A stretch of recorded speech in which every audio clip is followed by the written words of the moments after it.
1 John 4:19, the NIV.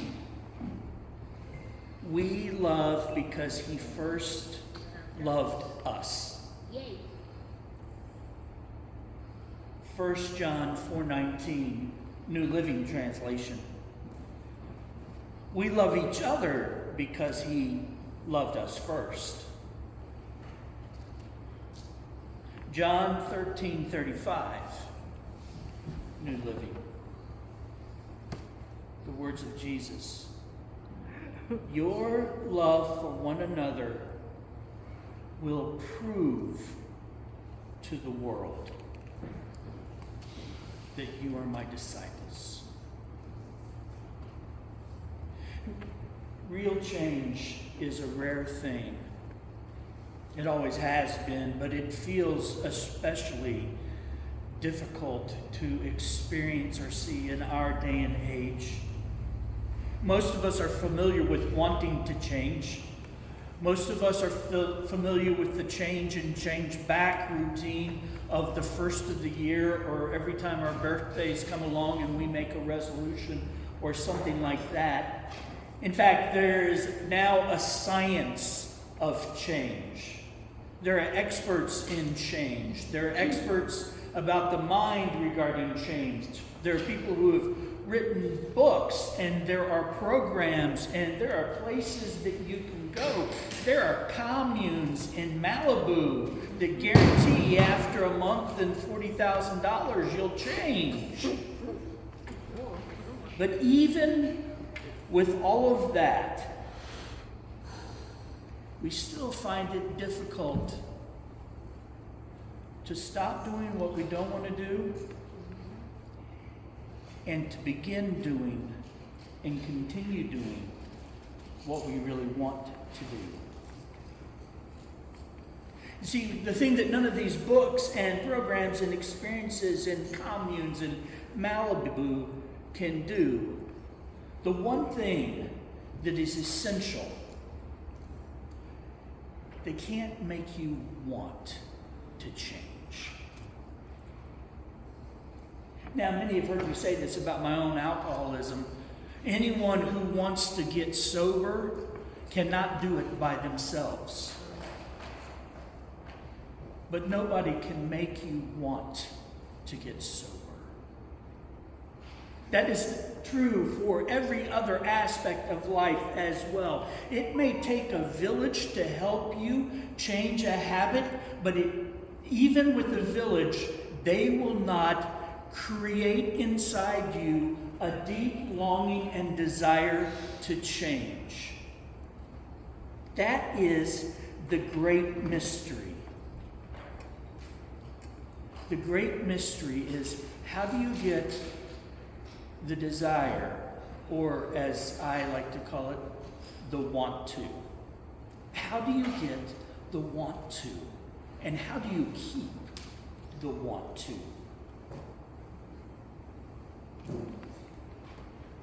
That has been the great challenge, by the way, in fighting white supremacy, fighting racism, fighting social injustice, even helping convince people to develop a practice of the preferential treatment for the poor. The biggest questions aren't about change to the systems or to law or to provide for those who live at levels of subsistence, how we're going to manage those things. The big questions revolve around will and desire. How do you get people to want to treat other people differently? How do you get people to want to change long-held prejudices and systems of thinking that posit groups of people as inferior to themselves? How do you get people to want to share power and their own personal resources when to do so means that they will have less and most likely will be less comfortable? You see, the want to has always been the problem, even as far back as the time when Jesus walked the earth. You see, a couple thousand years ago, there lived a man named Jesus, and And the most important thing I can tell you about Jesus is that he is the Son of God.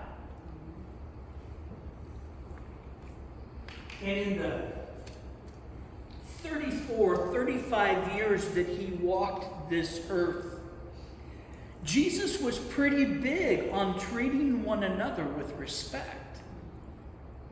He was pretty big on recognizing the dignity of all human beings. And he was pretty big on this idea of sharing power. John 13, which Jeanette read for us, seems to be a great example of this, if you ask me. I mean, there Jesus is with his best friends. You know, there's a really good chance that some of those fellows at the table with him, he'd known his entire life. All of them he'd known for at least 3.5 years, and they had pretty much been with him every day for those 3.5 years. There was some serious community and some serious bonding that took place in that time. They've seen him do amazing things. They've seen Jesus heal people. They've seen him feed thousands with next to nothing. They've seen him speak words of wisdom that have baffled the most educated in society. Being with Jesus has been for them an amazing ride. Let there be no confusion about that. It has been an amazing ride. And now they're celebrating the Passover with him. And it's here that Jesus tells them that the ride is almost over. Let me read you just some excerpts from chapter 13. Let me start with verse 1. Before the Passover celebration, Jesus knew that his hour had come to leave this world and return to his Father. He'd loved his disciples during his ministry on earth, and now he loved them to the very end. He knows that his time has come to an end, and his number one priority in his last hours is to show his disciples the full extent of his love, which is to do for them what they have not chosen to do for one another.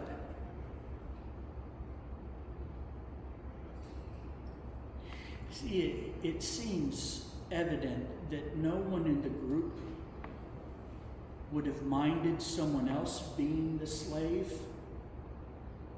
It's just that they didn't want to be the slave. And so the Son of God became the slave.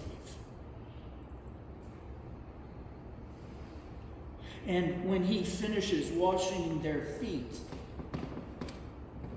check out what he says to them when he puts his garment back on and is reclining back at the table with them in verse 12. After washing their feet, he put on his robe again and sat down and asked, "Do you understand what I was doing? You call me teacher and Lord, and you were right, because that's what I am.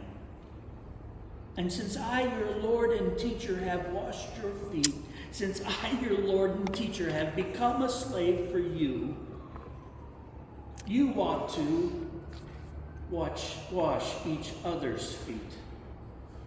I've given you an example to follow. Do as I have done to you. I tell you the truth, slaves are not greater than their master, nor is the messenger more important than the one who sends the message. Now that you know these things, God will bless you for doing them." One of the things that Jesus is saying in this passage that can be easily understood is no one person should be the slave.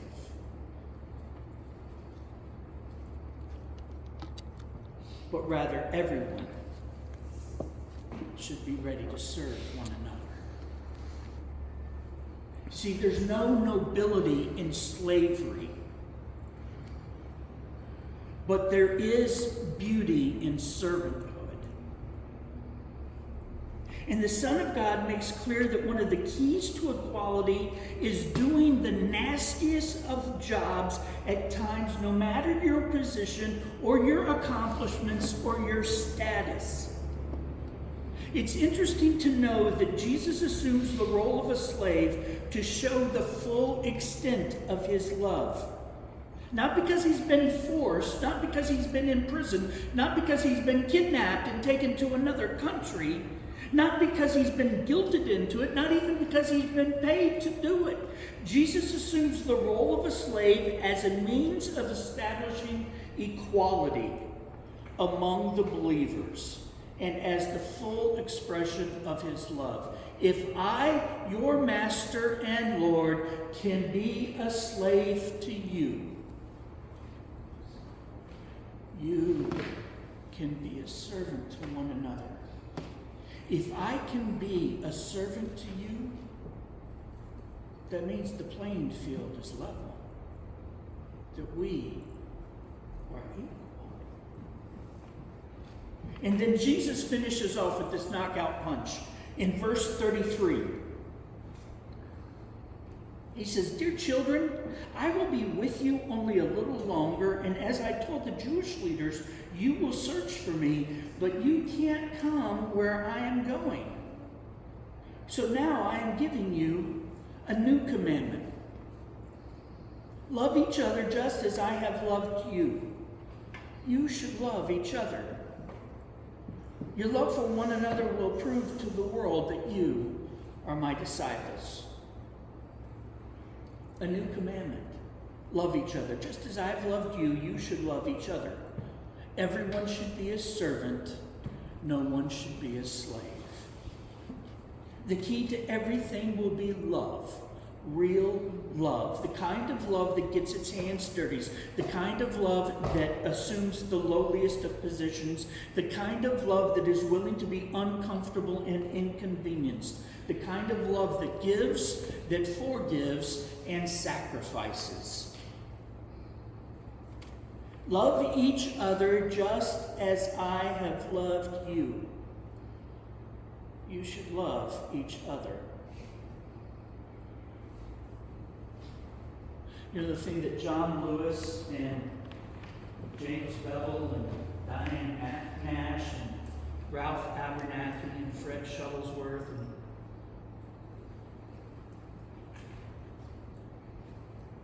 Dr. Martin Luther King Jr. understood so very clearly, maybe more so than most of the people in the civil rights movement. They understood that since people only change when they want to, then a society that lends itself to the status quo, a society that lends itself to not changing, has to be disrupted to create the space for people to want to change. But you see, that disruption cannot be accomplished the same way that the injustices are accomplished. People cannot be forced to change. That's what they understood, what they saw. You can force people to do things, but you can't make them want to change.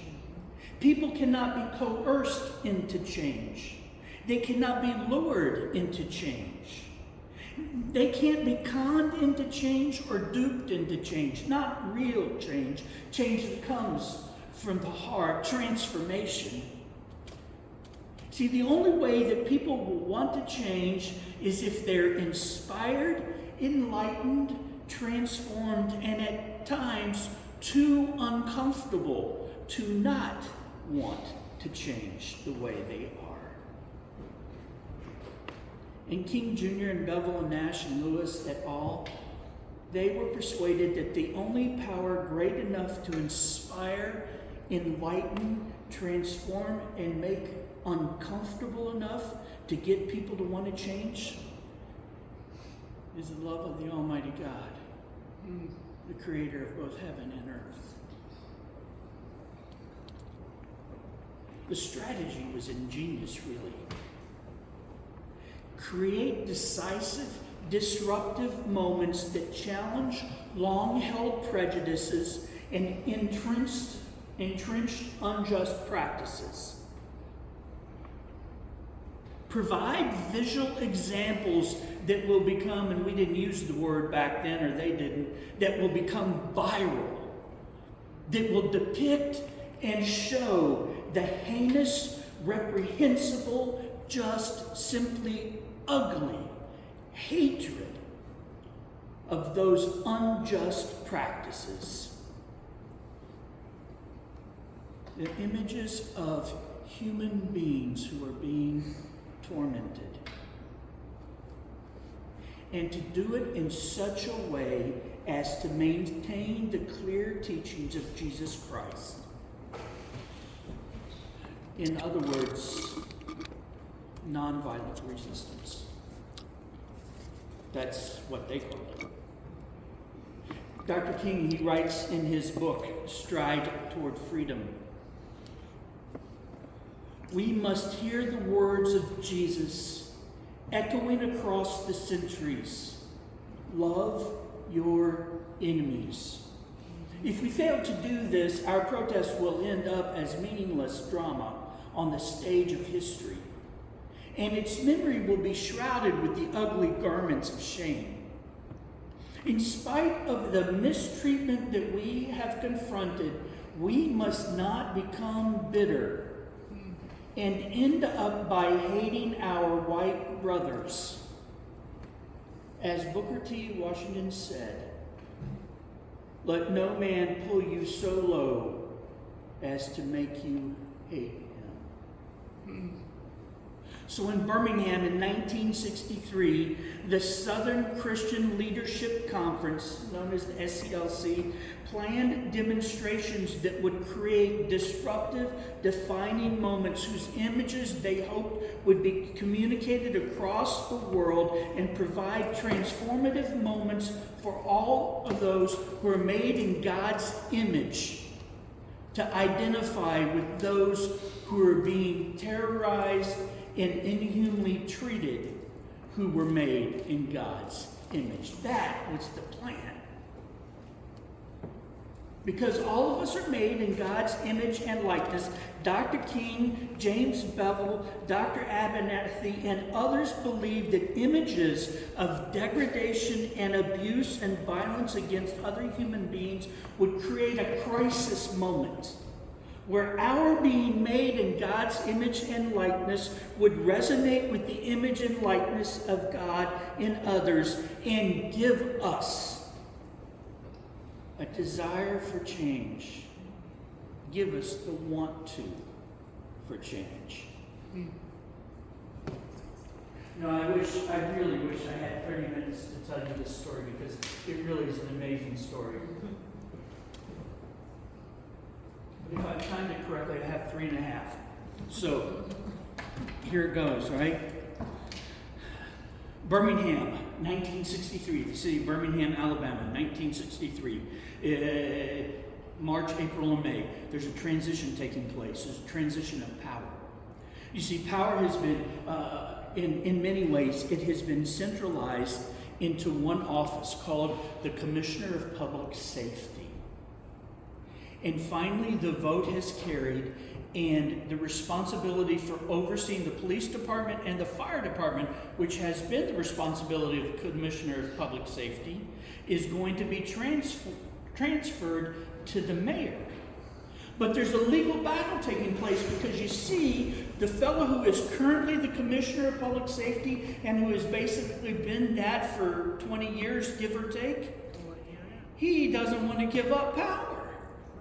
And so while it's wrangling in the courts, it would appear that Theophilus Eugene Connor, who we may know by the name everyone called him, Bull Connor.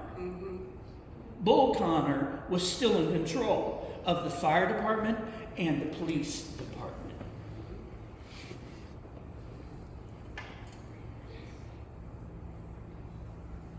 this was who Martin Luther King Jr.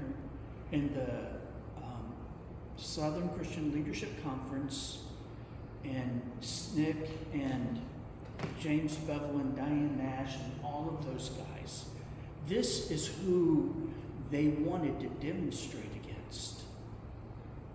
Because their fear was that if they waited till the mayor came, he would find very subtle ways to keep unjust systems in place.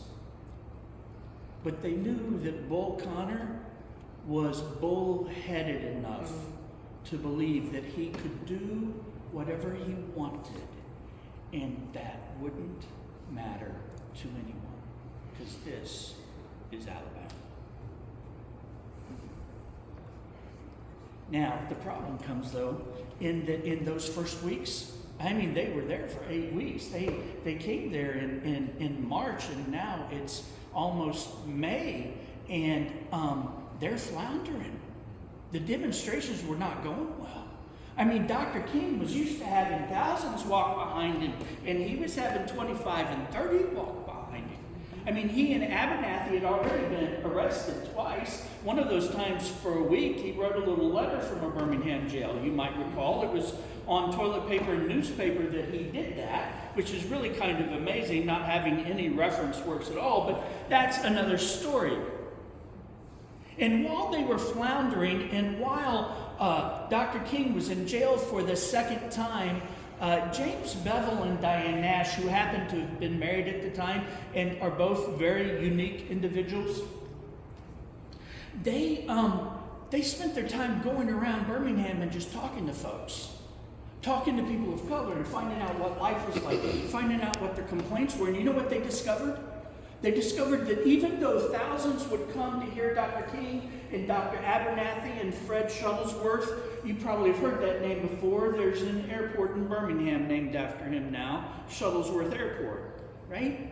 Well, even though they would come to hear them, no one would commit, or very few people would commit to demonstrate with them. And that was because the white business owners had made it clear to all of their employees, black or white, if you demonstrated with SCLC, you will lose your job and you will be blackballed and you will not get another job in Birmingham. Now, here's the problem.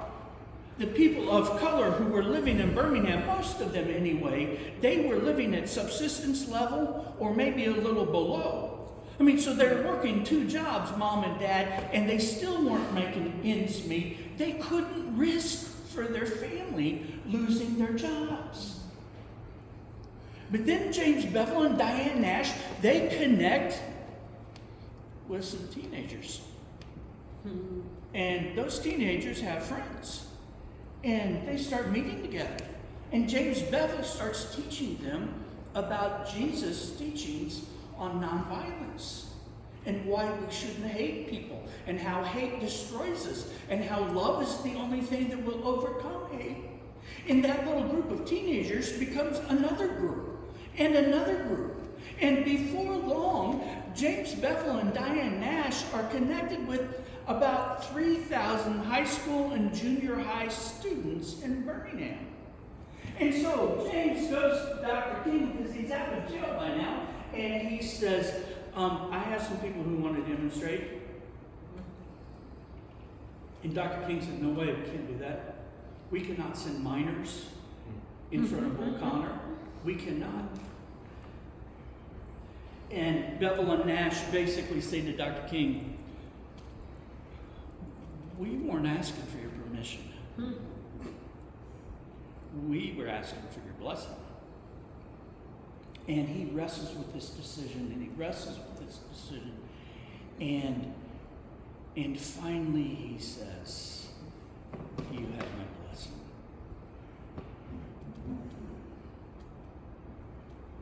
And he just waits for the other shoe to drop. And so on what is now known as Double D Day, May the 2nd, 1963, over 1,000 children have gathered They cut school. They didn't let their parents know what was going on. They cut school, and they met at the 16th Street Avenue Baptist Church. And they ranged in age from 8 to 20. And they began, and the police were outside waiting for them, and the fire department and Bull Connor and James Bevel began to send them out, 50 at a time. And they would walk out to the police line, and the fire hose was turned on them, but really only to get them wet, to kind of discourage them, not to blow them away or anything, right? And those children, even though the water was raining down on them, would walk to the police line, and they would get down on their knees, and they would begin to pray for the police. And so Connor then had other police come in, and the state police came in, and they began to arrest them, 50 at a time, no matter their age. They arrested over 1,000 that first day. Well, on day number 2, May the 3rd, evidently Bull Connor had had enough of playing nice, no matter how old these violators of the peace were. And so when over 2,000 kids, high school and junior high, met at 16th Street Baptist Church that morning, they came in from the back. They started out 50 at a time, and this time Connor had them open up the fire hoses, fully charged, and it began to blow children right across the lawn. It would blow them across the street. It tore their clothes off of them. The older children who were stronger, they crawled on their hands and knees to get to the police line to pray while they were being blown away by this 120, 150 psi water just coming out at them.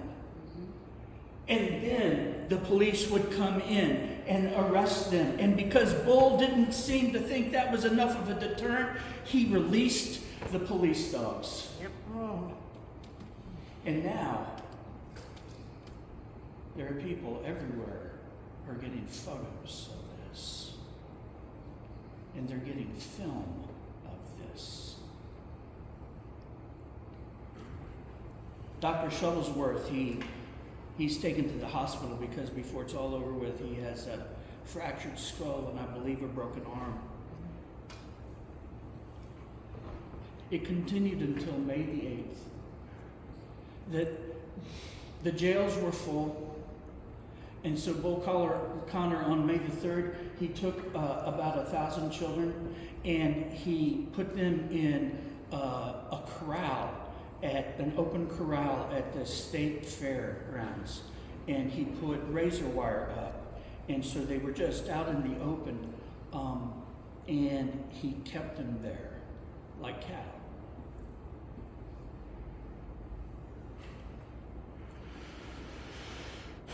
If ever there was a depiction in our country of love versus hate, it was May the 3rd, 1963, in Birmingham, Alabama.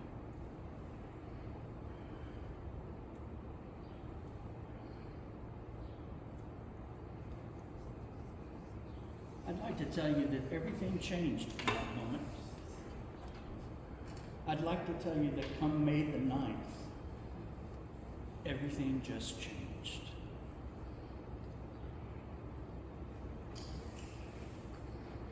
But as you know, some months later, 4 little girls at 16th Street Baptist Church died when a bomb was thrown at the church on a Sunday morning when they were coming out of Sunday school.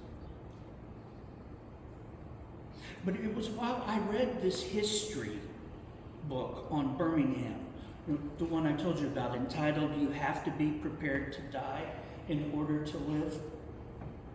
And it was while I read this book called Gentle and Lonely, the book about where Jesus says, "Come unto me, all who are weary and heavy laden, and I will give you rest. Take my yoke upon you and learn from me, for I am gentle and humble at heart, and there you will find rest for your souls." It was while I was reading those 2 books and thinking about all the reasons why God couldn't fully, completely love me because of all my screw-ups, I had an epiphany.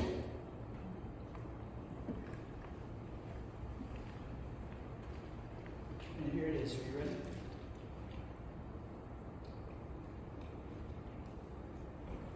And forgive me if this was obvious to everyone else. Here was my epiphany.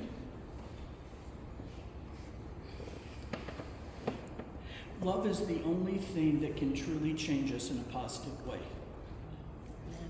There are things that can change us in negative ways, but love is the only thing that can truly, it is the only power that can truly change us in a positive way. Love is the only thing that can truly make us want to change in positive ways. I mean, John Lewis and Diane Nash and Dr. King, so many others in the civil rights movement, they understood that from the outset.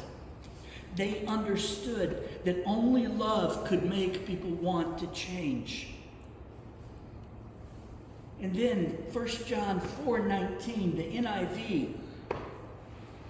We love because he first loved us. Some of the older translations say we love him because he first loved us. Another says we love God because he first loved us. But as best I can tell, the most literal translation is we love because he loved us. I used to think that that verse simply meant that God's love preceded our love. Do you know? I just thought it meant that he loved first. And then we loved, you know. He loved us and we responded. You say, I love you to me. I say, I love you too. I thought that was basically what was being communicated, and I was good with that. I mean, that sounds nice, right? He was the first to say, I love you. That's a really meaningful thing. But then,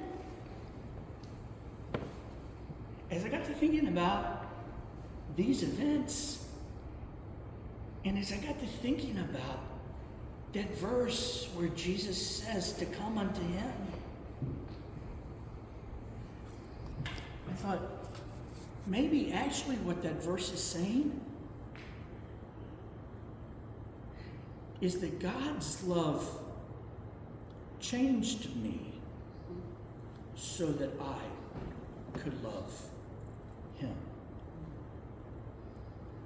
You know, Jesus said, if you love me, you'll obey my commandments. And my wife will tell you, I used to believe that that meant, if you love me, you will obey my commandments. But instead, if you say it more matter-of-factly, if you love me, you'll obey my commandments. Then, if I'm not maturing as a believer, if I'm not obeying God's commands, then it stands to reason that it's because I lack the love needed for Jesus. And if the reason I love God is because God's love changed me, then maybe the very root of my problem isn't my self-discipline or my understanding or my knowledge or anything else. Maybe the root of my problem is that I have simply refused to fully believe that God loves me fully, totally, immeasurably. Because when I do embrace his love, when I do fall into that ocean of his love, I am so changed that love pours forth from me. I am so changed that love pours forth from me to God the Father, Jesus the Son, and the Holy Spirit. I am immersed into the community of the Trinity. And when I am immersed into God's love, I can't help but love my neighbor. Amen. Love you as Christ has loved me.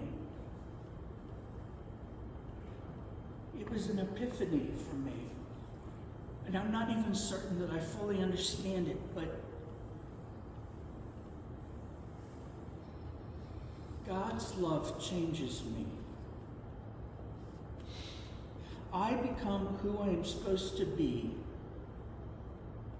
as His love changes me.